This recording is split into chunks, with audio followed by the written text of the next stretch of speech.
Okay, so today we're gabbing with Ryan Bailey, the host and creator of So Bad It's Good with Ryan Bailey, an incredible daily pop culture podcast that tackles everything from Bravo to the latest hit streaming shows to Taylor Swift and beyond. I've been lucky enough to be on it a couple times. I'm so excited to have Ryan on Gabbing with Gib today. Ryan, you're one of the best in the biz. How's it going? What up, Gabber Nation? What do we call the people? Like, is it the We're Gabbers? working on it. We gotta We get it do. like, yeah, You're Gabber right. Nation or Gib. I was trying to It's think in of what there. the It's name it's is. close. We're close. It's That it's feels so very close. close.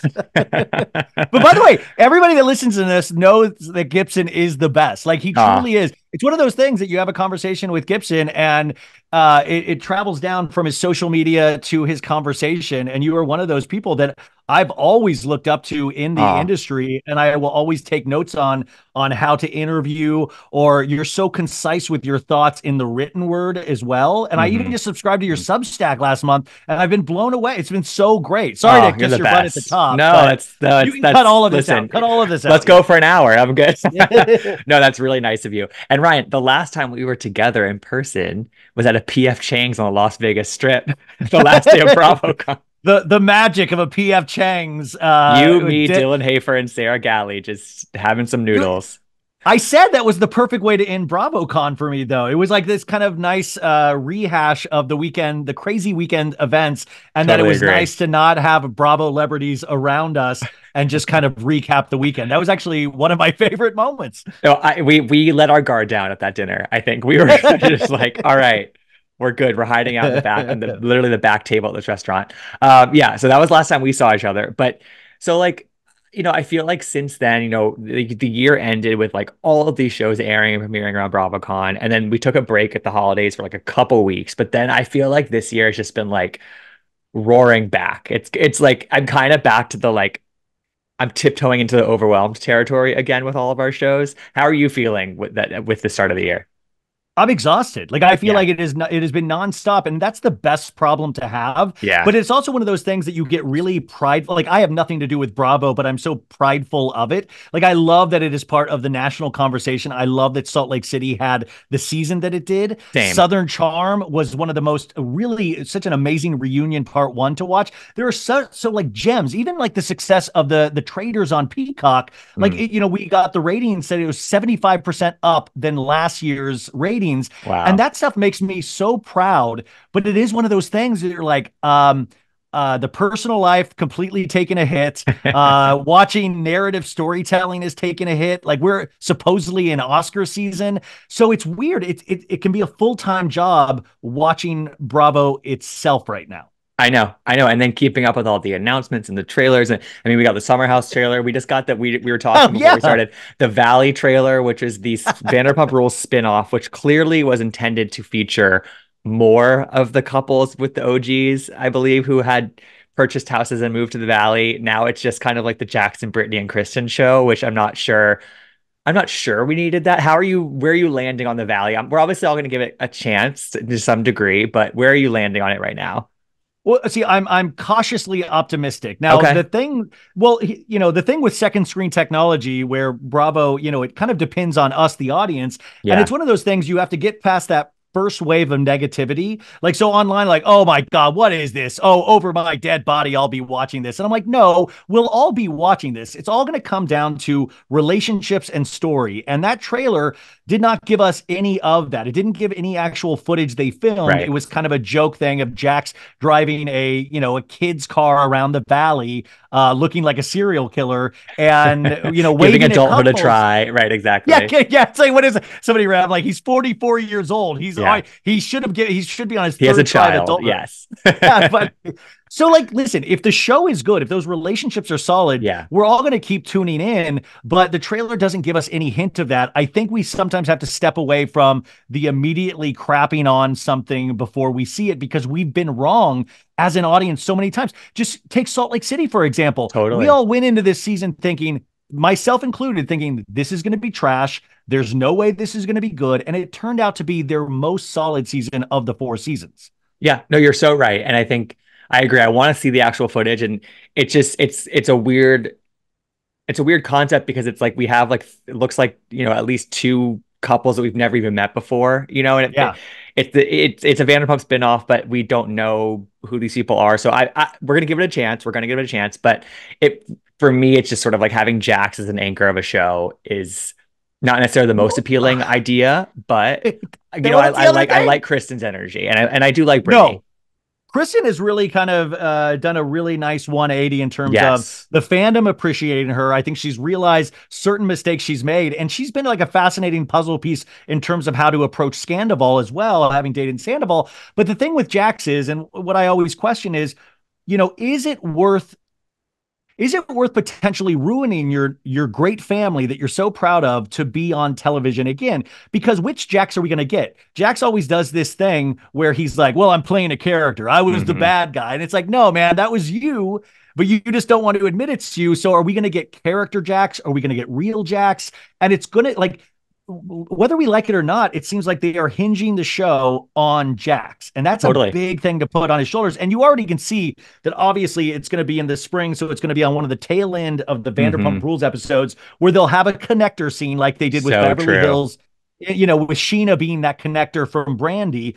And now we're going to probably have either Sandoval or Sheena being that connector with Jax, where you'll see the end of Vanderpump Rules. And then it'll like Jax will drive over into the Valley and we're in episode of the Valley. So true. You know what I hope it is? I hope it's a play date with all the kids, and we follow Sheena to the play date, and then we leave with Jackson Brittany. That's what I hope, and we drive back. Yes. That'd be Yeah. fun. Yeah, That's totally. it. And then they're just trying to knock on Stassi's door, but she won't answer. And she will They're like, not. She please is. come out, Stassi. Yeah. She's in Italy. Yeah, it's like, oh my. Yeah, I did. So I watched House of Villains, and Jax was on that very briefly, and you could tell that he was trying to play the cleaned up image. And I think that he wants to be that. I just don't know if that's genuinely what he'll maybe ever be. I think that maybe that is compelling TV. But I listened to him on Heidi and Spencer from The Hills have a podcast, and he was just on it. Yeah. And he kind of was saying the same things that you just said of like, this is the business I'm in. It's not great for my relationship with my family. He even said like they opened that bar, and he was like, he literally says, no married man who's ever had a bar, their marriages have never lasted. And then he's like, well, I just started the bar. And I'm like, dude, like he can't even get in his own way, out of his own Oh, way, you know? well, I like that also. This is the business I'm in. I love that there's a potential, because reality shows are still fairly new as a format over the Yeah, last 3 decades, is that this is a family business now for other people. Like Jax's son, like we raised you to be in the family business, son. Like it is going to be interesting. That's my overall question all the time is where do all these reality show stars go? Like we have to take totally. care of 40 new Bachelorette contestants every year. We have to worry about past Vanderpump Rules cast members. We have to worry about Housewives trying to get back on their franchises. And that becomes like a whole cottage industry itself of just people complain about reality television, but then why does everybody want to come back? It becomes their full-time Exactly. job. And that's the part that I find like somebody needs to make a documentary on this someday because I feel like reality television does something to these people's minds where it completely shifts them from real people to wanting to chase this pseudo celebrity in a sense. Yeah, pseudo celebrity. And it's sort of like, I guess, yeah, the show is the central vehicle. They can clearly maintain careers outside of it, but it's not that. It doesn't have the heft anymore. And so it's this Oh yeah, the constant game of getting excitement. back Yeah. on. Yeah, it's almost like there should be a show about people trying to get back on their shows as well. It's like it's the Oh my God, whole. wouldn't that be amazing? I It mean, would and be. some people have amazing, like, Tamara, also very successful at getting back on her show, being Yep. able to use that interim. You can tell, Freddie or Teddy Mellencamp is, I call her Freddie. Sorry. Like you can tell, even though she says she doesn't want it, you can tell she Oh my wants God, it. she's You frothing at the know, mouth. Yeah, and exactly. that's the thing is they try to play it cool. Even the ones that try to play it cool, there seems to be this quiet desperation with it. And Hmm. then, Gibson, this is where we have to worry. They all then spill over into podcasting. Podcasting is becoming like a Bravo in itself It's of the just, audition. Yeah, exactly. It's the audition yeah, level. exactly. Yeah. And I mean, okay, so one place for them to go are these kind of increasing number of spin-off mashup reality shows where we have contestants from all these different shows coming together. The Traitors we mentioned is the second season just came out. The first three episodes is kind of all I can think about right now. I know that Salt Lake is having So like its good. moment, but those first three episodes of The Traitors just felt so perfect. And we knew the cast was like epic and had all these legends on it, but you never know until you see if it's really going to kind of live up to that potential, but it is living up to that potential so far. Is it the same for you? Is it sort of like top of Yeah, mind?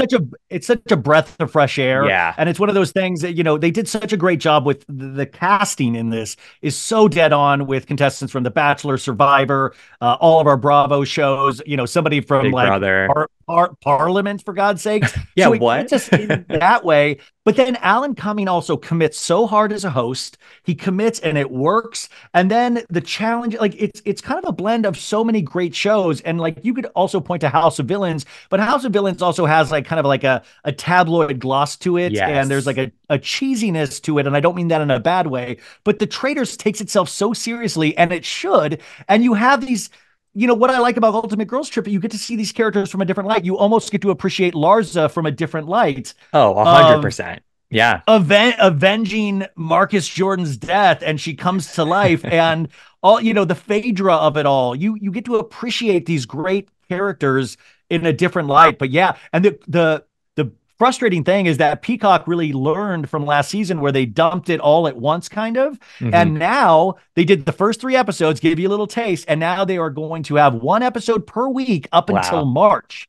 And that to me, I was like, wow, because I've Yeah, really been thinking I about it know. all week. I know. And it's going to be this, it's going to be kind of an insatiable appetite for it. They're going to, but I think it's going to make the finale of this show that much more epic. And I think that what's cool about it is that this season in particular has like, they literally have the single legends from Survivor, from Big Brother, from The Challenge, some Real Housewives legends. Like they're kind of the giants in each of their fandoms. So there's something for all these fandoms. They're all going to watch because they all want to see what Parvati from Survivor is doing. They all want to see what Janelle from Big Brother is doing. We all want to see what Tamra and whoever are doing. So it's sort of like it's feeding all of us, and it's kind of exposing all these new characters to people, which is really exciting. And I am like so proud of our Bravo ladies for how they're doing. So they're holding it down. It's I like mean, MJ's killing it. She's MJ's being doing great. like a great detective so far. Larsa is kind of steering the faithful ship in a lot of ways. Tamra's like questioning that guy's asthma, which was hilarious. And then I think spoiler alert, but Phaedra is an incredible pick for a traitor. We had to have a housewife, and she is this. I bet you like kind of in that situation, she's incredibly hard to read because her delivery is so unique. She kind of injects everything with a little bit of like the Southern Belle humor, and she's kind of a hard person to question. It's really interesting with Larsa also because you sort of mentioned this, but on Miami, she's having this season where she fucked up big time by sharing Gertie's breast cancer diagnosis, even though she asked her not to, and she hasn't apologized in sort of a real way for it. But then, so she's having this sort of like downward slope on Miami, but then on the Traitors, it's going the opposite direction for her. She is having Yeah. this sort of redemption arc at the same time. And it's because she's really compelling on this show, like really genuinely. And it's just a really interesting kind of thing to have both these shows on involving her, but completely different kind of takeaways around Yeah, her. these shows give these people a second life, and I think that's Yes, why they're really important if they're done well. And that's why I think the Traitors right out of the gate has been a hit, and I'm so excited that people are loving it as much because I think that's just a boon to everybody involved. And then it gets the audience excited about, like, I've been thinking all week about who you would cast on further seasons of the totally. Traitors. It's fun It because feeds itself. I was even thinking like, oh my God, I would love to see like Meredith Marks. I would love to see because Meredith Marks is another one that's like always clocking everything, I will said the never same admit thing. She defeat. puts her lawyer And hat there's on, and we love it, you oh, know? oh man, these reunions, you cannot pin Meredith down. She's like, that's not what I said, Andy. That's not what I said at all. This is what I exactly. And I love that about Meredith, but it's this common thread of like really successful housewives. They will never admit defeat. They will Yeah. never admit they're wrong. And it becomes legal in a Yeah. sense. And the thing on the Traitors is that like everybody, every single episode is usually wrong. They're all reading into these like little signs that mean nothing, but they think they mean something. And it's kind of every round table. It's like, well, you smiled when I said XYZ, and it means Oh, nothing. It just means that like, Trishelle got in so much oh trouble my for God, that with about peppermint. taking a moment with Yeah. Peppermint and like taking this moment. And that's the thing is that it almost benefits you to be quiet, to hold Hmm. back and not throw yourself out there. And I do wonder if some of those people, the faithfuls, if they like, I wonder if Tamara gets insecure on these shows of like, am I a good enough detective? Like they're all trying to out detective each other. And I wonder if there is this kind of insecurity as a reality show person There when must you be. get in a group of other people of like, damn, that person's really popping. Really popping. And also, as I said, they're all sort of like legends in their own spaces. But, Tamara's not necessarily watching Big Brother, or, you know, Parvati's not necessarily a Housewives person. So it's like these people are giants in their spaces, and they expect to walk into a room and have people be like, oh my God, that is Sheree Whitfield. And like, meanwhile, like none of them know who she is. And it's like kind of like a humbling thing in some respects for some of them. You know what I mean? Because they can all By the way, go toe to Is toe. Sheree okay? Sheree is not talking at We've heard all, pretty nothing from her much. I'm like, except when Peppermint got banished. She's like, I am not happy right now. I was like, Sheree's here? I didn't even know Sheree was Right. She's here. getting no Like, confessional. She usually gives great confessional. I'm surprised about that. no, and also a Bravo. But if you put a Bravo fan on that show with this cast members, we would immediately be like, guys, look at Phaedra. It's obvious. Like Phaedra is Totally. the like we know their ins and outs, and I find that interesting. And one of the strengths of it is that they don't know the I know. Bravo celebrity of it all. I know.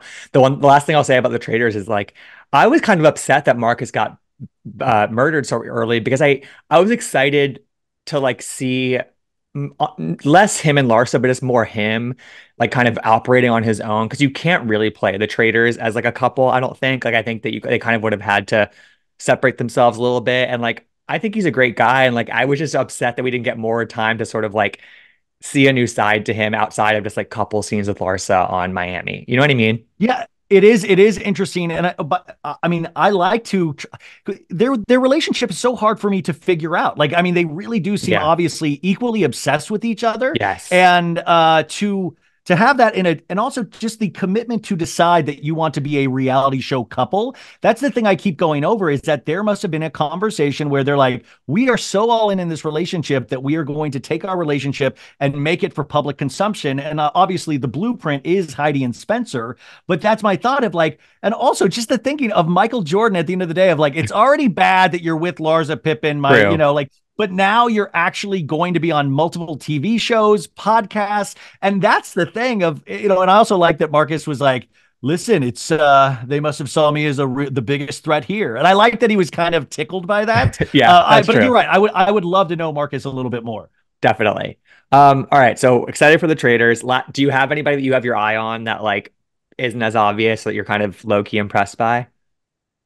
Oh gosh, low key impressed by I don't know. Like I MJ, I genuinely guess. like, Yeah. yeah, MJ was somebody that I thought might have been like Reza last season Forgettable. out Yeah. immediately. But I like, and also if you think about MJ or had conversations with her or watched her on the show, you're like, okay, that actually does fit. I'm more curious about watching more episodes to see how CT steps up or to Yeah, see how totally. those other characters or really what makes Parvati so amazing. I want to see that more in play. Her and Sandra, that Hmm. survivor relationship, because I have a feeling Sandra is going to try to get Parvati out pretty quickly. So Yeah, I'm just I agree. curious how it all shakes out. And I Yeah. like that I don't know. I Yeah, really don't me know. too. Me too. Okay, so let's swing over to Beverly Hills. We got a really interesting, this season has is in Wow, did you some say interesting? Because I don't think that describes these shows at all for Beverly Hills. Are you talking about sorry. esophaguses? Yeah. I I'm this season of Beverly Hills was supposed to be kind of about Kyle and Mauricio. And it really hasn't been about that in a lot of ways. Like we've gotten moments where it's kind of in the spotlight, but Mauricio and Kyle went to the Homeless Not Toothless gala together on this episode. And the part that I found interesting was the car ride, when we're seeing like this relationship, which to so many people was like the picture perfect kind of like on a pedestal dream relationship for so many people for over a decade. And in that car ride, it just felt like like we were looking at a different relationship. It was completely flipped on its head. They didn't know what to say to each other. It was like a weird, awkward vibe. What's your latest on Mauricio and Kyle and what we've seen? Because it makes me feel like sad. It's weird. Yeah, no, there's definitely a sadness to it. And that car ride, you're right, is exactly, it's like an ice storm. It's like you can feel the cold, like it's freezing in there. And Kyle is so checked out. You Hmm. can just tell, like, because he was like, "Hey, Love Bean, where are you going? This is crazy tonight. What's going on, Love Bean?" Like, and she's just like talking to somebody she doesn't want to be talking to. And we can pick up on that because we've seen them over 13 seasons. And if you compare that, and I'm not making any assumptions, but if you compare her excitement around Morgan Wade to Right. how she is Mauricio. And also, listen, they've given us context. We know why Kyle is where she's at right now with the loss of her friend, Kathy Hilton of it all of this stuff. We see all the reasoning. And I think it's really interesting because Kyle also is a real hot potato in terms of trying to get the storyline off her, even though the storyline is about her. So we get then these storylines about esophaguses and Hmm. Crystal trying to step up to Anna Marie. And when the storyline that we all want to see is let's zoom in on this. Like, what is going on here? Because we all see it. Other people are starting to pick up on it. And I think that's the really fascinating, sad thing, which reality television can do so well, is when we're so invested in these characters over multiple seasons. We know we just want to like stop pussyfooting around. And there's something with Kyle being on the show for so long, where she knows, it's like she knew they were having issues going into this season. She's been on record saying that. She didn't know how to do it. She doesn't have a good poker face, she says. And we see that. We can see her being uncomfortable about a camera on them all of a sudden. And that's the stuff I want to zoom in on because to Hmm. me, that's real. That's like Yeah, we can sense as an audience when it's real. And it, like totally. you said, you get sad. You get like, it kind of gives you goosebumps. And it's a really weird season. It's disjointed in so many ways Hmm. because whereas Salt Lake City has this mystery through line, Kyle and Mauricio, like you said, this should be the through line, but we keep getting like all these jagged, like course correcting things that they're trying to focus on instead of what we know we should focus on. Totally. And it's a change also for Beverly Hills because it's been such a one issue show every season. For the past Yeah. like 4 or 5 years, it's like this is what the season is about, and this is what pretty much every episode is going to tie back to. But you're right, this season it's like Kyle doesn't want it to be all about her because at least at the beginning, you kind of sense that there was this chance of saving it. I don't really feel like there's a chance to save it. It just feels like it's too far gone, or it's kind of just dark vibes in their marriage right now. But she's pushing it off. She's pushing the spotlight off herself, and I just don't know where it's going. They picked cameras back up at the end of filming when the news came out. So I'm like, what more is there for us to see? Because it feels like it's pretty stagnant. I don't know. Well, if we It's if we were to see real conversations admitting what was truly going right. on, because and I think Kyle actually, I was at this Variety Women in Reality Television dinner Oh, where awesome. Kyle spoke, and Kate Arthur, the brilliant Kate Arthur, was doing this interview, and she came out with like, I knew going into the season that we were not in a good place. So she knew going in. Hmm. My theory is that this was already separated by the time filming was started. And that's why Mauricio is always away. That's why he isn't there to support. And I feel like it's that thing of feeling out how we work without each other. And unfortunately, people don't realize this isn't 24-hour a day filming. Like there No. are days, weeks in between filming where they're probably trying to figure out their real lives. And then Kyle, on top of that, being a producing brain at this point, is trying to figure out, well, I want to share, but I don't want to share everything. I don't want to share, and trying to like edit this thing in her mind to protect Hmm. her kids, to protect all of these things. And I think sometimes that's what the audience will get frustrated with Sure. because we feel like we're a part of her family at this point and we need to know. And that's a silly way to look at it, but that's how this parasocial relationship works with Yeah. reality television. And she has to understand that better than anybody. It's just this is her first time really. I mean, I guess she's had the spotlight on it in her intense way in terms of her sisters, but it's the first time that like her marriage is really there's a chance it's Yeah. not going to survive, and there's a lot to say about it, and there's a lot to say about like a lot of people like to speculate about her other friendships and Well, things. So Gibson, it's sort of well, that's the like, thing. I mean, Kyle knows at this point. Like, I know she's frustrated potentially about Morgan Wade coverage, but at the same time, you've courted it at the same time. So that's the totally, confusing it's a thing of push like, and pull. well, well, don't you understand the audience is going to think this if the music video that you did, the song lyrics that you did, the giddiness that you did, like Traveling together. Yes, yes, exactly. like all, but by the way, like you're putting all of these things out for speculation so Hmm. that that push pull that she gives the audience and then to be frustrated. I truly wonder, is she truly frustrated? Is this like, it almost makes me think of like Andy Kaufman in a sense. Is this performance art? Like how far ahead are you going in your theory of our consumption of your relationships? How thought out is this? And I don't know. That's the part that I'm Right. really curious about. And that's because I don't want to ever offend Kyle, but at the same time, I'm No. like, yo, you have to realize we would think this way. We Right. would start to question these things. Right. And it's one of those things where it's like maybe it's just being a reality star is so intrinsic into her DNA at this point that it's like Yes. most reality stars can't help themselves in terms of putting themselves out there, wanting the attention, wanting the press coverage, wanting XYZ. That just kind of comes with the territory. It's kind of the personality type I think that works best on these shows. And she's been around it for 13 years now. So, again, she knows the game. So I'm just so curious, like, sort of what she's really going for and what sort of what the end post is. I don't know. But there's a lot. But then we get storylines then like, our fourth or fifth episode with esophagus issues Oh where my it's like, God. it almost makes I you look back and cannot. go, Lucy Applejuice wasn't that bad of a season. It You're was like not. starting to You're think, right. Exactly. I long for the days of fighting over Oh my dogs and God. Radar Online when I'm like, how is this like? And also Anne Marie Wiley.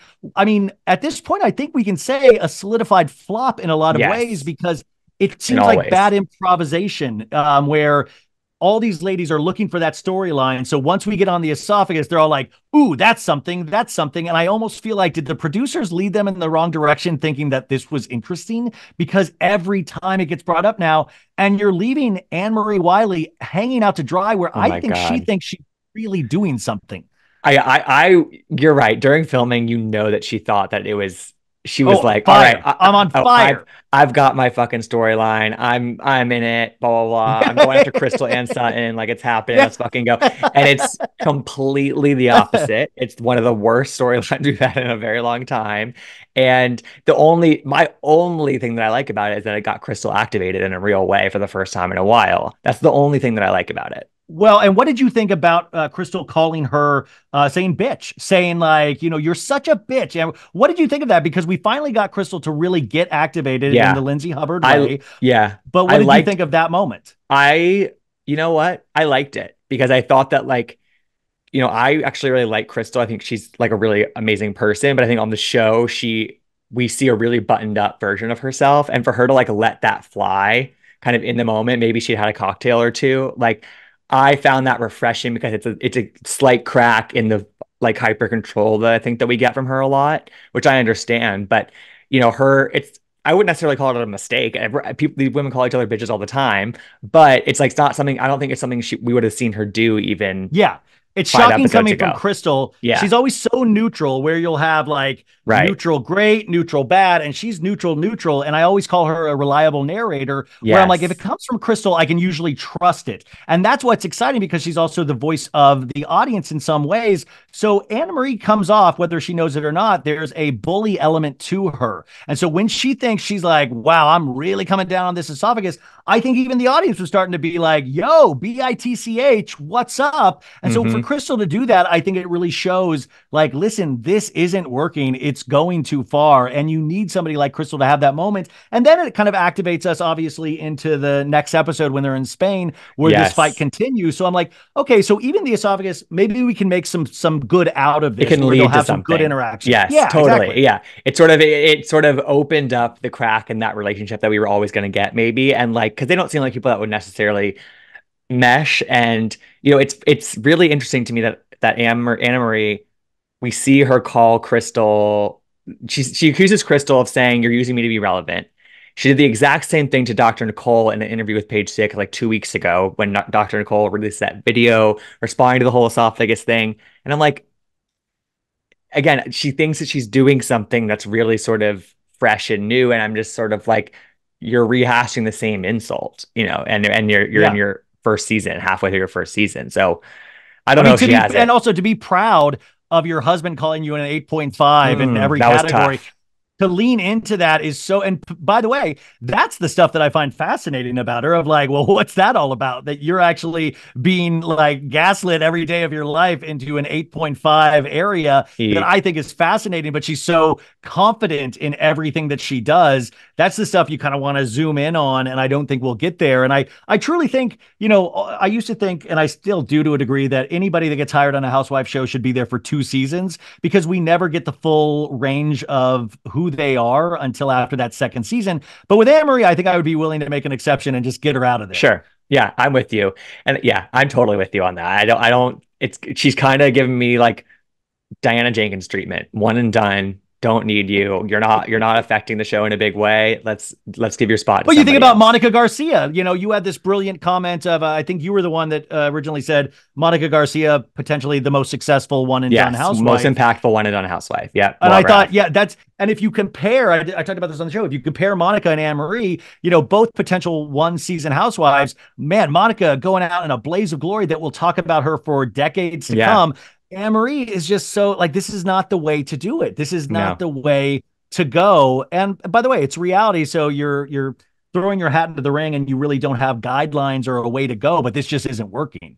Yeah, and it's interesting because she had Kyle as her friend that brought her in, but I think that Kyle was kind of maybe just too wrapped up in her own stuff to kind of provide her that bridge that she maybe needed. I don't know. I just don't think she was ever going to work. Well, these are such tertiary relationships where they're like so threaded, like they're just like a thin thread of a relationship. Yeah, Yeah, totally. All right, let's switch gears to Salt Lake. We had the part 2 of the reunion this week. The finale was such a high. It was such a perfect moment that we got out of this show. And the reunion so far to me has been good, but it's just so hard to live up to that standard. And it's like, the finale was so like produced and we had all these moments, and now it just feels like a lot of screaming. And I have a high tolerance for that. Obviously, we're Housewives fans, but there's something about it that's not fully hitting for me yet. And maybe it's because we haven't gotten to reality Von Tease, but how are you feeling about the reunion 2 parts in?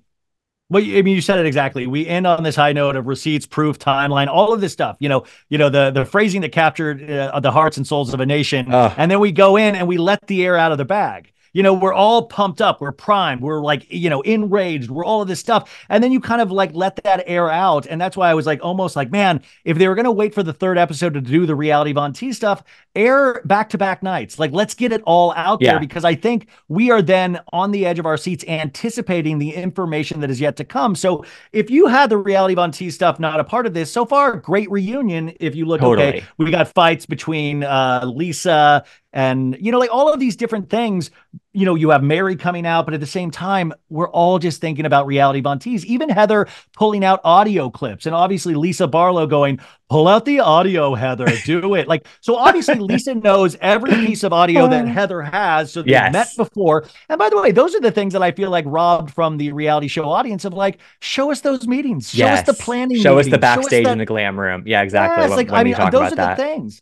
And also, Andy has a really tough job of then having to explain more about Tanisha, Monica's ex-best friend that works for Heather, that gave the audio. Like, the other thing that's brilliant about the Bravo audience is that, we're so far ahead of this reunion in terms of all of our receipts, proof, and timeline, that's the thing. Like, I begged Bravo in my first recap of this was, do a 4th episode of all the crap that's happened in the last month since you filmed this reunion, because there has been so much, just so we're not like at a loss of where we're at and what's going to happen. And are we going to vote Monica off the island at the end of the 3rd part of the reunion? So there's so many unanswered questions, but I think it's like consistently edging us as an audience where we're like, we're almost there. We're almost there. We're almost there. Yes. And we just want to get there. Like, let's go. I know. And it is a hard job because I interviewed Alexia 2 days ago from Miami, and they were filming the reunion today as we record this. And she was talking about like, she gets excited for the reunions, but there's a lot of, it's not just fighting your own fight. It's also like,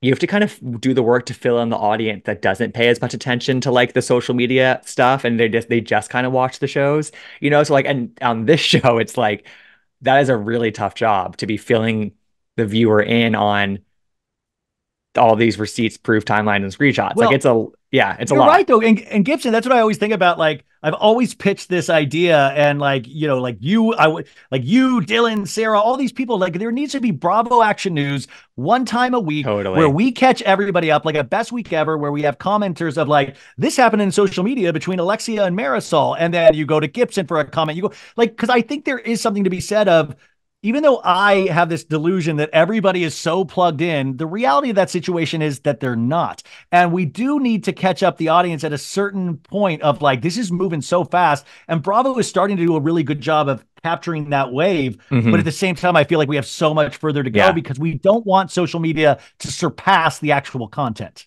No, exactly, exactly, and it's a incredibly tough balance. They're doing a better job at it. It's just like, It's so hard. There's so much. especially with this show, which is so just like it's such like a postmodern Housewives. I'm just like it's Well, like on steroids, It I is. mean, and my thing at the end of the day too is that I think right after that third episode, we're going to get that announcement that Monica will not come back to the show, or possibly she will. But my thought is that Me she too. probably they're waiting for that third episode to release, and then we'll get that statement afterwards because they can't make it now because that also dissipates the tension and the excitement. But that's the thing. It's like I just want this third part to air, so not only we can get on with our lives, but we can just kind of fill in the blanks of this story. 100%. And I think that, I'm on the same page of I don't think Monica's coming back, but I think that, she had done herself no favors in with the energy she's brought into this reunion. I think that she could have come in, she's not this is not her personality, but she could have come in a little bit more tail between her legs, a little bit more demure, a little bit more apologetic, owning a little bit more of it. And maybe we'll see that in part three. But so far it's just like a little bit too combative and a little bit too fiery for Oh, them to want to give her a chance and to like meet her even exactly, close to halfway. exactly.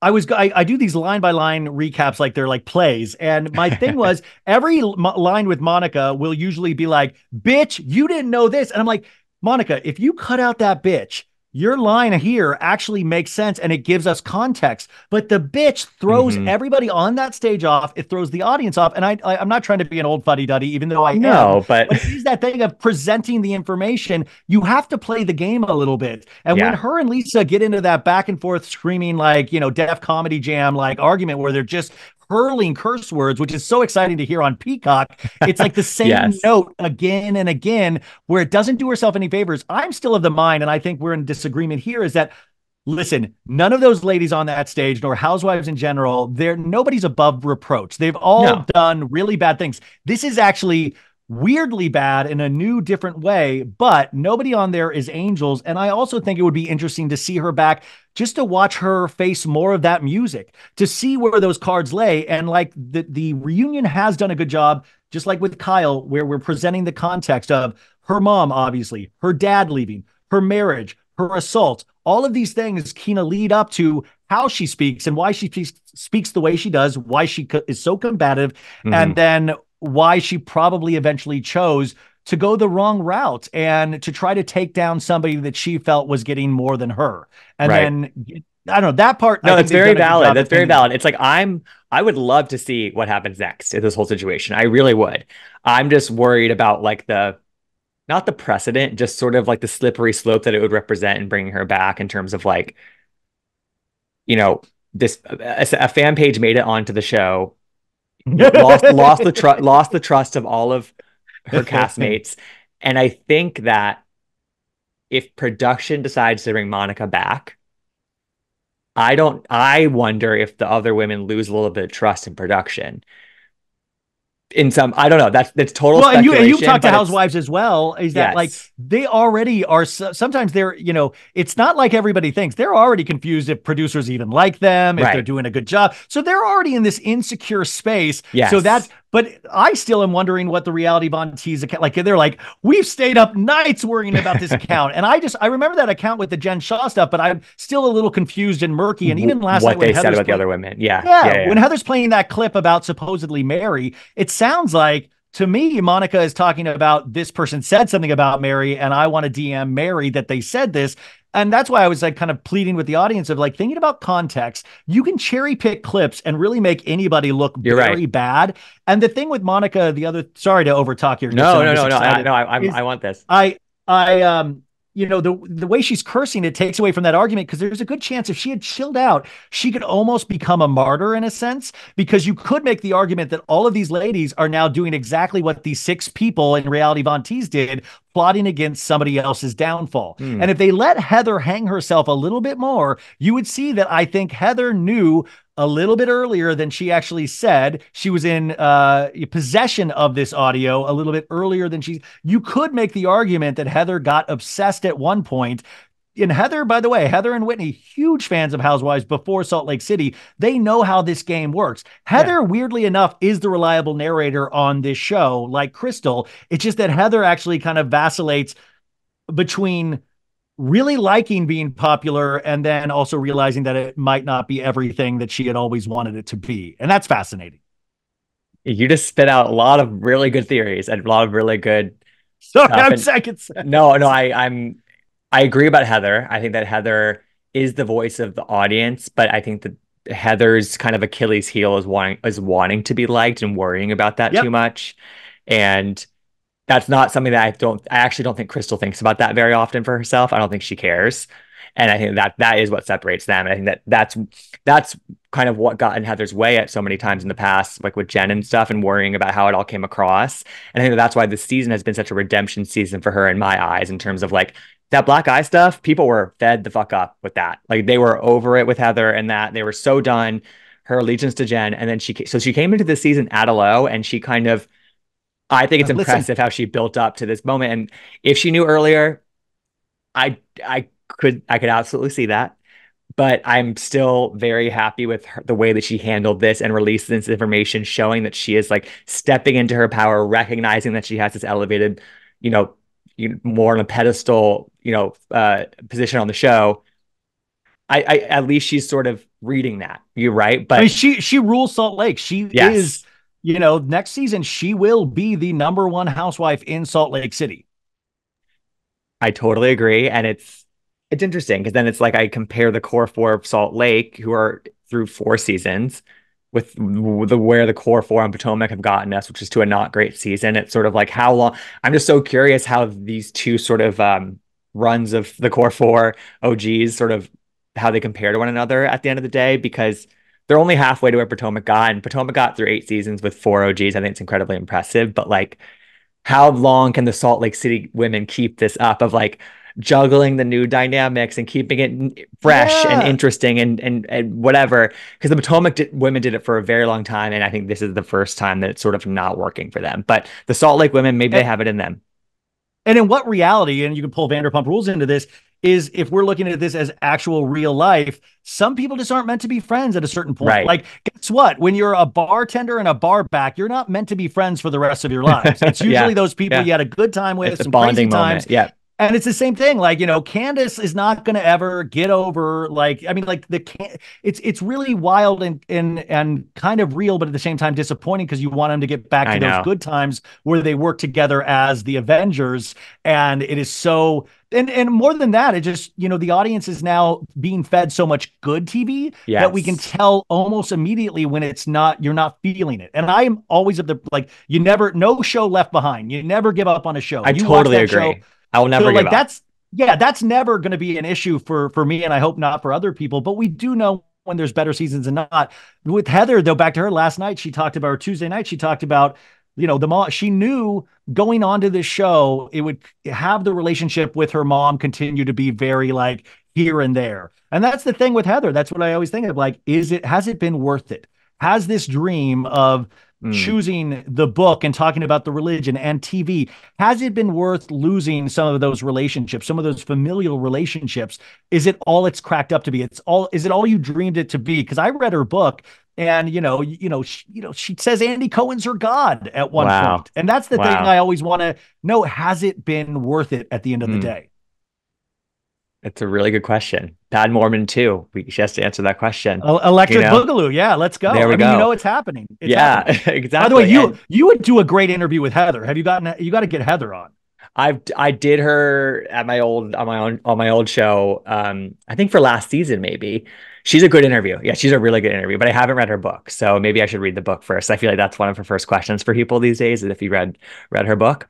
But I love Heather. I'm really happy that she kind of has gotten to a place where she feels really powerful and is like sort of like, lifted up by that. So we talked about Monica and, whether or not she could work coming back to the show, whether or not it will happen.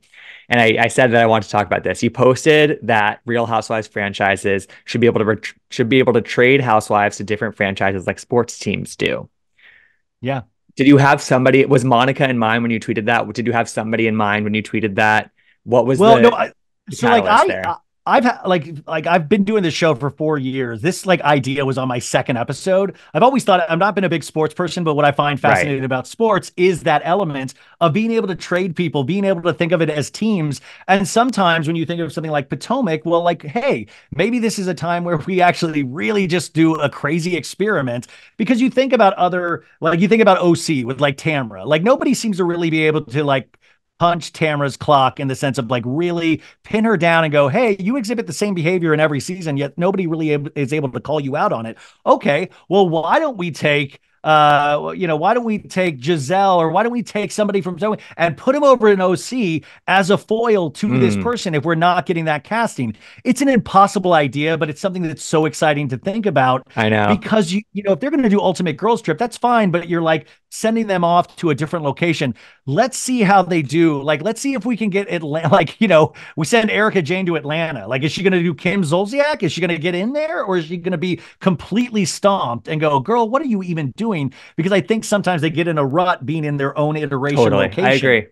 I agree. I agree. And it's almost like you want Erica to be able to do a 3 episode arc on Atlanta, or you want, Yeah. you want Yes, Candace to do a exactly. 3 episode arc on OC and just see what she can twist up. It's a Yeah. great idea. It really is. So if you I were mean, to it would be take, so hard like obviously it's too hard to do, and they're already just trying I to get know, these shows made. I But know, man, one I can was so dream. happy when they started doing that. Like we're all under the same umbrella where Winter House existed and Girls Hmm. Trip, because it's such good IP, such good intellectual property. Is that don't screw up the shared universe. The I know. Bravo cinematic universe is just as valid as the Marvel one. Yeah. So, okay, let's say next season of Salt Lake, Monica's not coming back, but we still want her on our TVs. Where do you place her? Yeah. I got to tell you, Monica. Okay, so to Monica, I think like OC did actually pretty good last season, but I think it's got so much further to go. And I think Monica actually would be a really interesting person to put in with those Mm, OC ladies and somebody that would actually kind of fight in a different way. Now, obviously, you could put her into Atlanta and see if she could hold her own with some of those ladies, some people that almost kind of fight a little bit more like her. right. But I would actually, I don't know, for some reason, I'm really hoping. Like I felt like OC had a really solid foundation from which to launch again last season, Me but too. it needs to go somewhere. And I'm worried, it's the same people. We need something to come in and shake something up. And maybe Monica would be good over there. What do you think?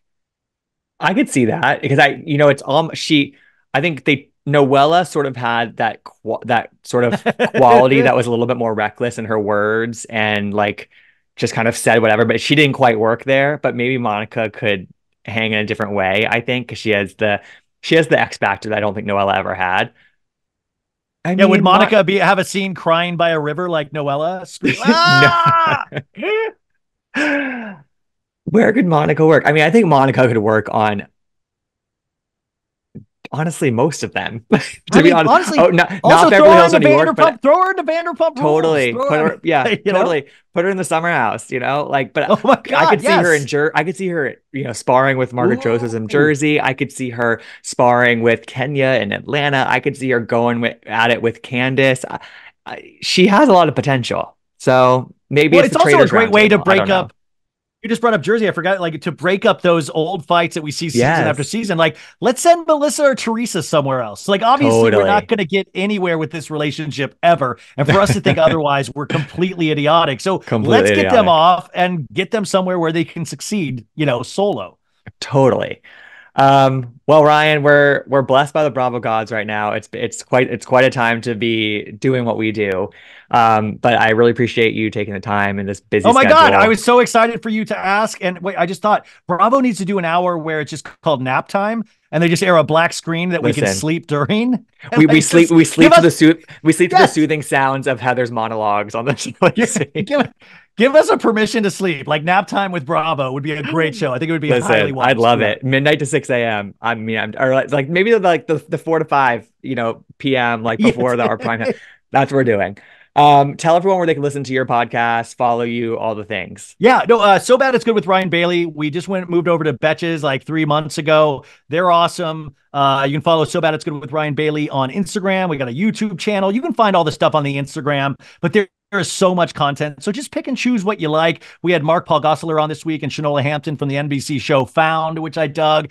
We have Francesca Farrago coming up soon, the actor Brian Greenberg. We had Toya and Dr. Simone from Married to Medicine. So it's just really a blend of guests, but there's also just really silly recaps if you want to have a chuckle.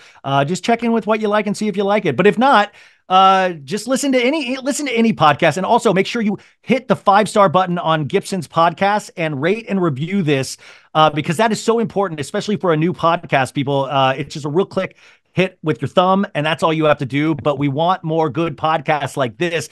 It helps the overall industry, and it helps everything that we love. Oh, you're the best, Ryan. Doing my plugs for me. I love it. Thank you so much. No, it's important. Yeah. You're really the best. And we'll talk again soon. There'll be more to talk about in tomorrow. Anytime, man.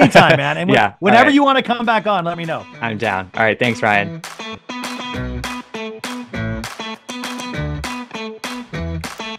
I want to gab.